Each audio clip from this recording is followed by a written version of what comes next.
God, why j'ai qui j'ai passé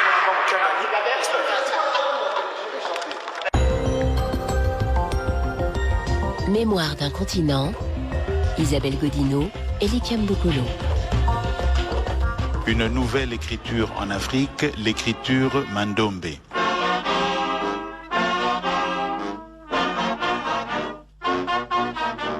Les choses sont entendues aujourd'hui par rapport à l'écriture et l'oralité en Afrique.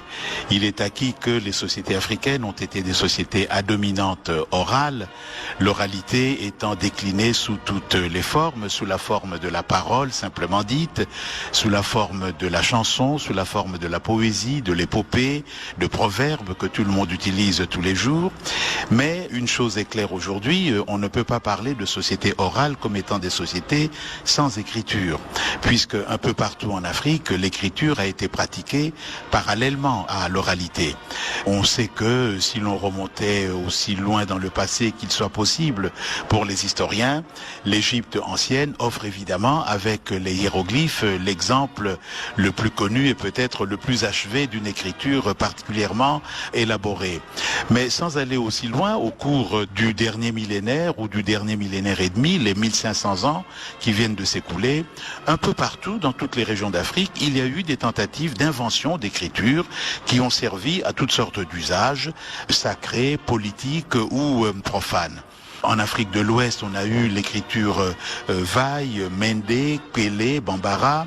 En Afrique centrale, l'un des exemples les plus étonnants, c'est l'écriture inventée au début du XXe siècle par Njoya, le sultan Bamoun, écriture grâce à laquelle nous avons aujourd'hui l'histoire du peuple Bamoun et l'histoire des coutumes de ces peuples Bamoun.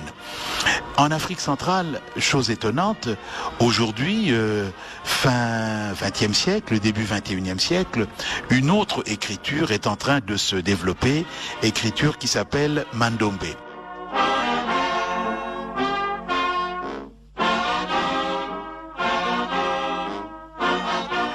Nous sommes aujourd'hui à Mémoire d'un continent avec l'inventeur de cette écriture qui est enseignant, inventeur, homme de science et homme de technique, David Ouabeladio Paye. Nous nous rencontrons à Kinshasa, presque chez vous, ici, au centre d'accueil de l'église kimbanguiste. Alors, racontez un peu qui vous êtes avant qu'on parle de la manière dont cette écriture vous est venue. Bon, cette écriture a commencé en 1978 et je dois vous dire sans tergiversation de la manière dont les Égyptiens attribuaient les inventions des écritures à leurs dieux. Cette fois ici, nous attribuons la révélation de cette écriture à Simon Kimbangu. Parce que cette écriture m'a été révélée depuis 1978 par Papa Simon Kimbangu qui m'avait appelé en Kamba dans un rêve et il m'a dit: allez en Kamba, elle était baignée dans la source sacrée d'Nkamba, je vais te donner une mission pour la race noire. Et j'en ai parlé à mes parents à ce moment-là, tous mes parents ont rejeté ça en bloc. Et j'ai insisté et après nous avons voyagé pour Nkamba. Et en route, on a vécu plusieurs miracles. Et le plus grand miracle qui a toujours attiré mon attention, parce qu'il y en avait 7 au total, mais arrivé à un endroit à 12 km d'Nkamba, j'ai senti la terre à trembler et puis j'étais resté collé au sol, je ne pouvais plus soulever les pieds du sol. Quand j'ai crié que je ne sais plus marcher, tout le monde qui était avec moi était étonné de voir quelqu'un rester collé au sol. Ils sont venus, ils ont commencé à me tirer de part et d'autre. Mais c'était en vain. Et j'ai fait à cet endroit-là 5 heures du temps. Et après, je suis arrivé en Kamba. Et là-bas en Kamba, à l'entrée d'Nkamba, j'ai vu Papa Simon Kimbangu qui a commencé à voler comme un oiseau à travers toute la cité d'Nkamba. Et puis, il est allé tomber au mausolée. Et après, il est allé devant les bâtiments scolaires d'Nkamba. Là, il a fait des sons en longueur d'un bout à bout du bâtiment pendant plusieurs minutes. Et puis après, il est parti tout droit. Il est entré dans le firmament. Et puis, je suis arrivé à la Cité Sainte. J'ai expliqué tout ce que j'avais vécu aux autorités, aux gardiens de la Cité Sainte. Et après, ils m'ont adjoint des surveillants qui m'ont accompagné à la rivière, à la source sacrée pour prier. La cité d'Nkamba dont vous parlez, c'est, en termes profanes, on dirait capitale, mais c'est la cité sainte de l'église kimbanguiste. Donc c'est là-bas que vous avez été, où vous avez expliqué ce qui vous est arrivé. Voilà. Après, à mon retour d'Nkamba, je suis descendu vite à Kinshasa. À ce moment-là, le premier chef spirituel habitait Kinshasa. Je suis venu les voir pour lui parler de ce que j'avais vécu sur la route d'Nkamba. Et quand je lui ai raconté tout ça, il a dit: mon jeune homme, mon père veut t'utiliser. À partir de maintenant, tu dois commencer à beaucoup prier pour que mon père vienne travailler avec toi. Et c'est comme ça que j'ai commencé à beaucoup prier. Et arrivé au 8e mois de prière, un certain jour, j'observais le mur de briques de ma chambre qui n'était pas enduite à la partie supérieure. Et j'observe que le mur de briques est composé de deux éléments qui ont la forme de chiffre 5 et 2. Donc c'était le déclenchement de la découverte de cette écriture. Les briques vous ont donné des indications sur quoi par rapport à l'écriture? C'est-à-dire, quand j'ai vu ces symboles-là sur le mur de briques, je ne savais que faire. C'était pour moi une simple découverte. Mais quand j'ai dormi la nuit, j'ai vu Papa Simon Kimbangu qui est venu me dire que les deux chiffres-là que tu as vu sur le mur de briques, c'est avec ça que vous allez faire tout ce dont vous aurez besoin dans l'activité matérielle. Et le matin, quand je me suis réveillé, j'ai commencé à étudier minutieusement ces deux chiffres. Et plus tard, je devais découvrir des implications de cette écriture dans la mathématique, la géométrie, dans l'art plastique, dans la physique, dans l'architecture, etc. Monsieur Wabeladio, je dois expliquer ici, parce que c'est difficile de parler d'une écriture sans qu'on le voie, ce que vous avez vu sur le mur, donc la manière dont les briques sont disposées, c'est 3 lignes horizontales reliées entre elles par 2 lignes verticales. Selon la manière dont les 2 lignes verticales sont disposées, ça donne le chiffre 5 ou le chiffre 2. Donc vous avez des chiffres et à partir des chiffres, vous allez passer à une combinaison de lettres et de chiffres. Voilà. Donc à partir de la découverte de ces 2 éléments, j'ai mené des recherches pour découvrir maintenant les différents domaines que nous avons dans cette écriture, notamment les lettres, la physique, la mathématique, la géométrie, l'art plastique, la structure et la mécanique. Donc c'est une écriture qui est multidimensionnelle parce que ces 2 chiffres se réfèrent à 2 principes. Le principe du miroir et le principe de l'optique. Et à partir de ces 2 principes, nous avons dégagé toutes ces implications.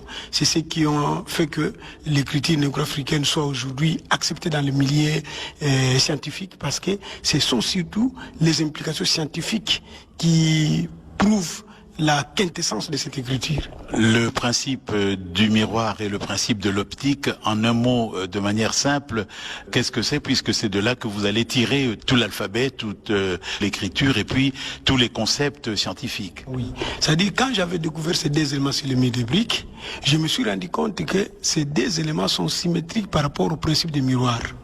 C'est-à-dire, lorsque vous regardez le chiffre 5 à travers un miroir, vous verrez l'image dans le miroir deviendra 2 et vice-versa.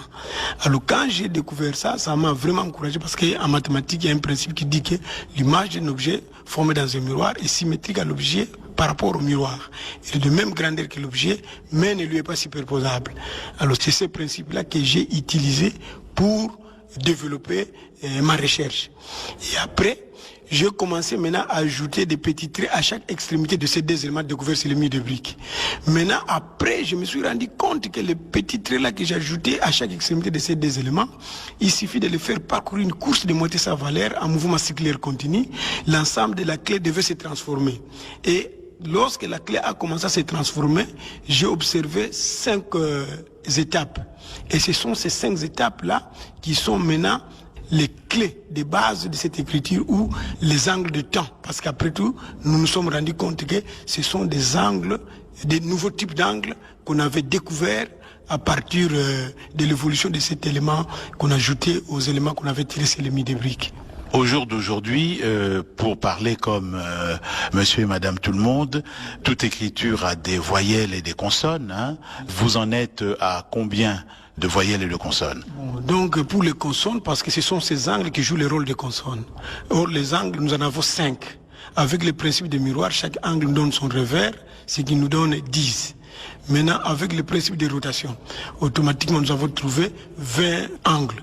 Alors, pour les voyelles, j'avais mené une autre recherche qui a donné 5 voyelles. Ce sont ces 5 voyelles-là que nous associons à ces angles pour dégager des sons.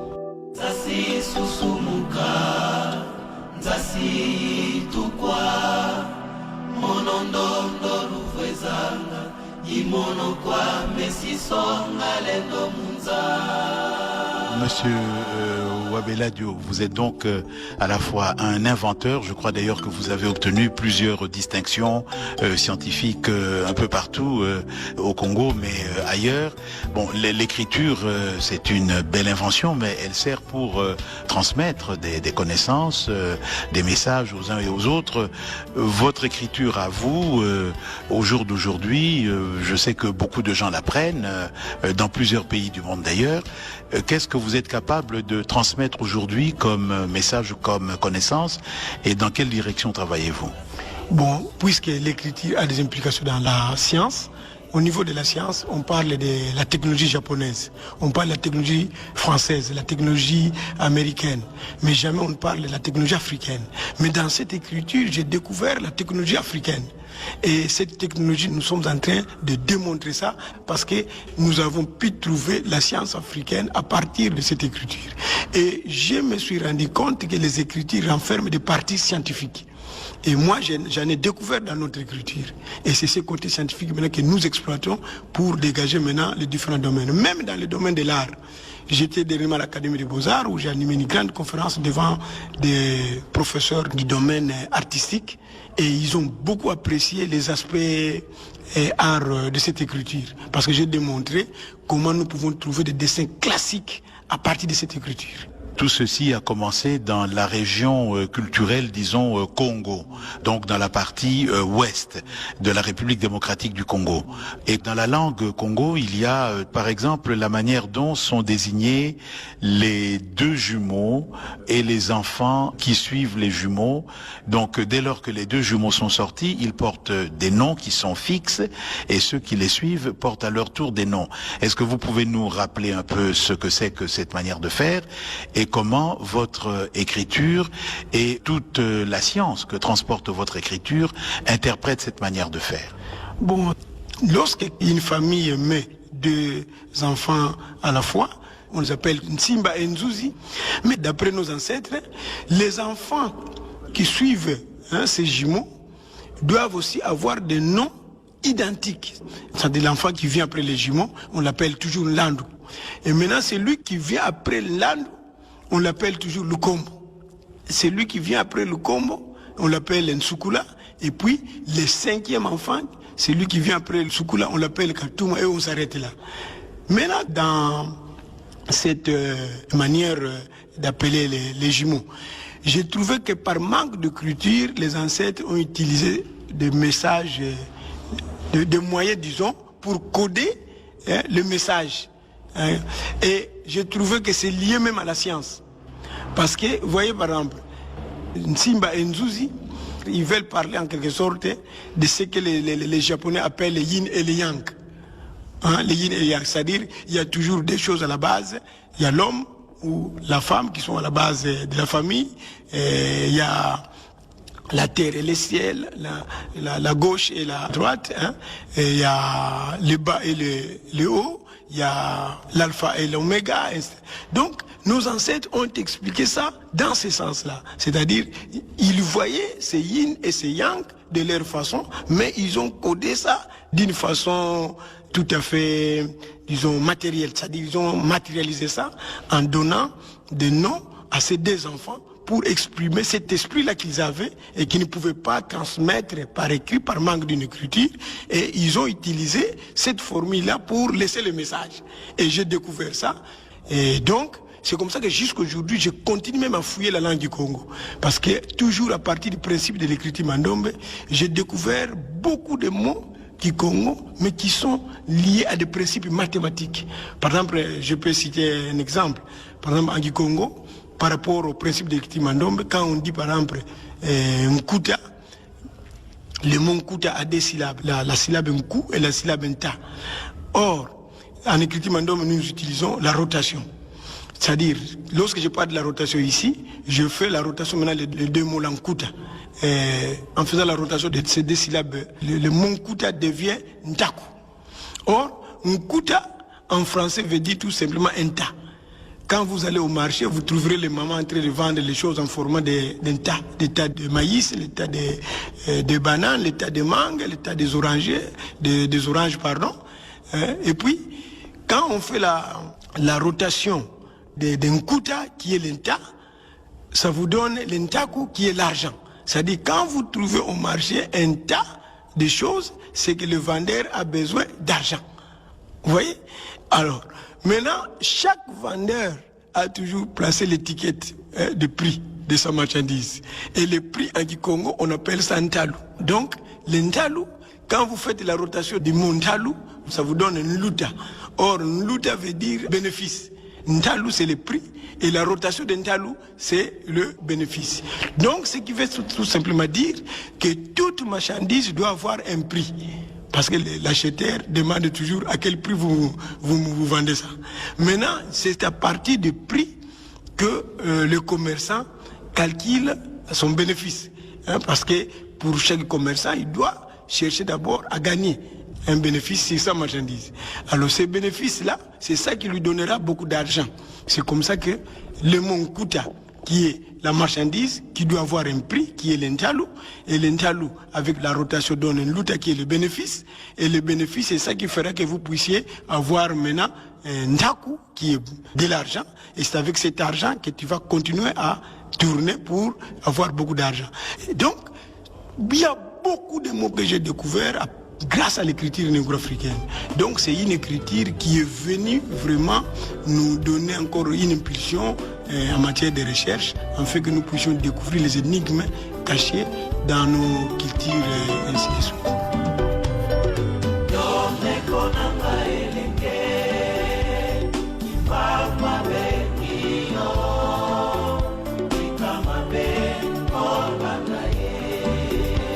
Une dernière précision, Monsieur Wabeladio. Est-ce que cette écriture vous sert essentiellement à élucider la richesse des langues et des cultures Congo d'abord, africaines ensuite, ou est-ce que vous pensez aussi que vous pourrez enseigner l'informatique, les mathématiques modernes, la physique, l'alchimie, enfin toutes sortes de choses à partir de cette écriture mandombe qui veut dire écriture noire, c'est ça? Oui. Bon, nous, notre souci, que l'écriture soit, disons, enseignée à tout le monde. Parce que n'importe qui peut découvrir des énigmes qui pourront nous aider à développer notre environnement. Parce que je ne pense pas que nos ancêtres, ils avaient laissé ça seulement aux Noirs.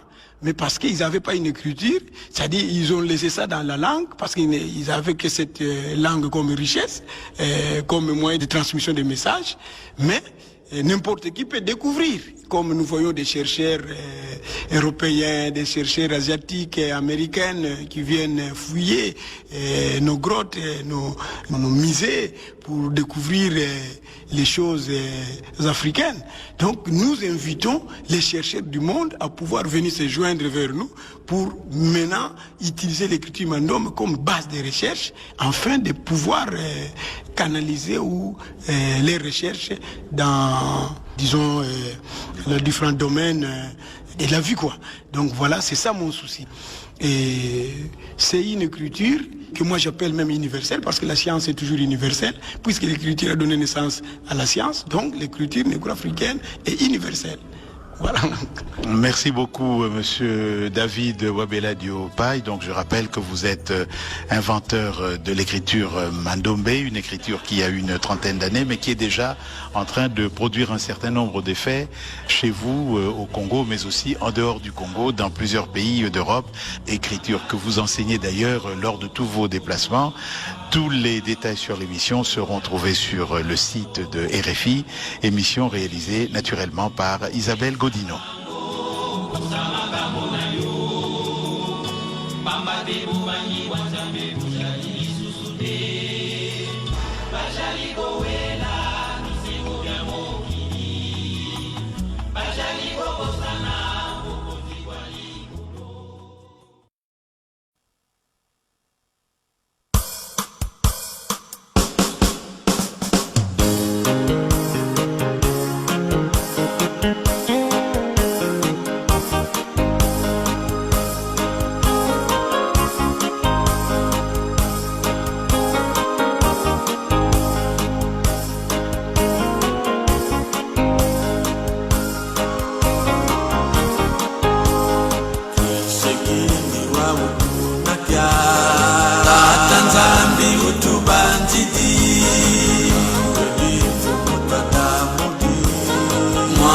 mchetu Afirike mfumu la mchetu ya bongo inchi ya ntilulu ya utu kila tumwa ya ngalala Afrika ununge ukemelwa nani waza ya vomu wa Afrika ulenda utulwa pemvuluzi ingwetaji javwezoka kwa mitungi myanzo ewa wetaji deti tukulenzo kanda jantiona wa utubanzulu tatanzambi tukutondele ya ngalala Afrika ununge yokembelwa nani waza ya vomu wa Afrika ulenda utulwa pemvuluzi ingwetaji javwezoka kwa mitungi myanzo ewa wetaji jeti tukulenzo kanda jantiona wa utubanzulu tatanzambi tukutondele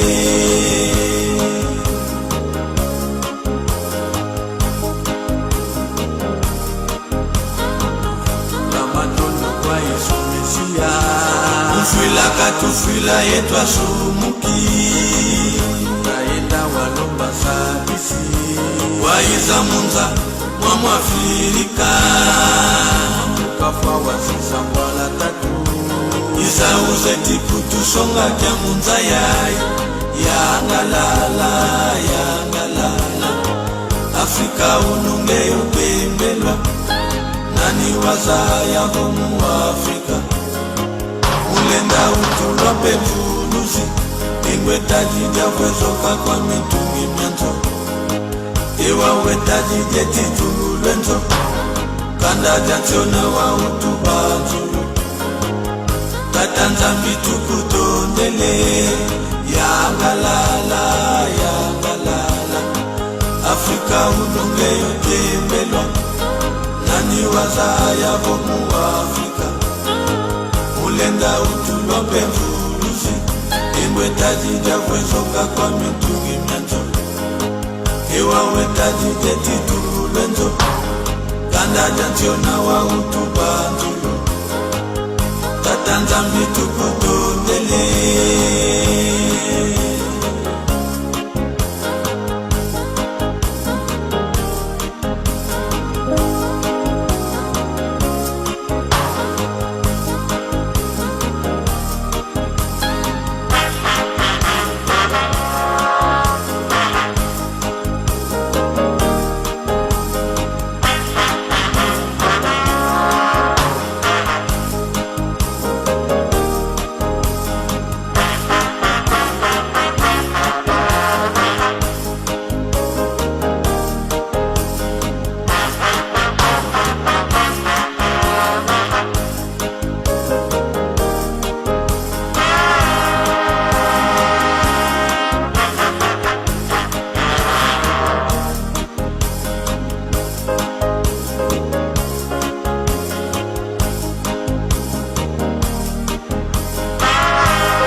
Afrika ununge yopembelwa nani waza ya vomu wa Afrika ulenda utulwa pemvuluzi ingwetaji javwezoka kwa mitungi myanzo ewa wetaji jeti tukulenzo kanda jantiona wa utubanzulu tatanzambi tukutondele ya ngalala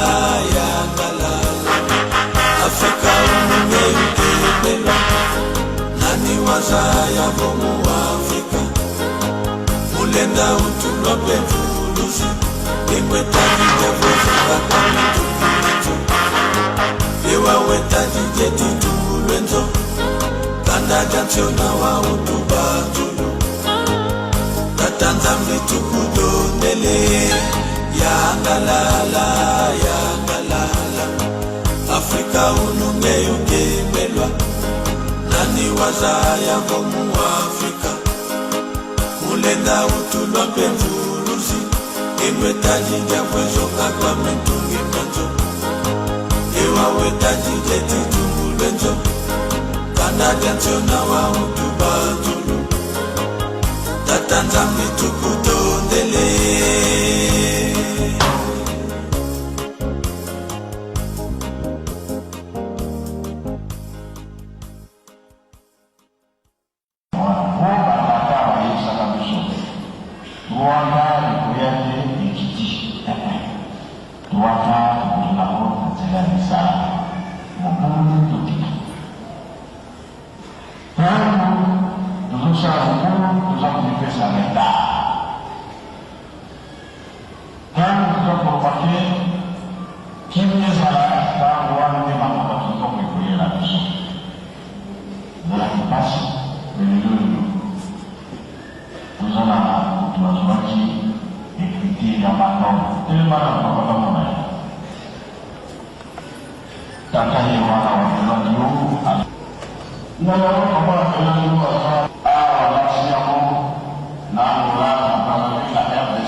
Dossier,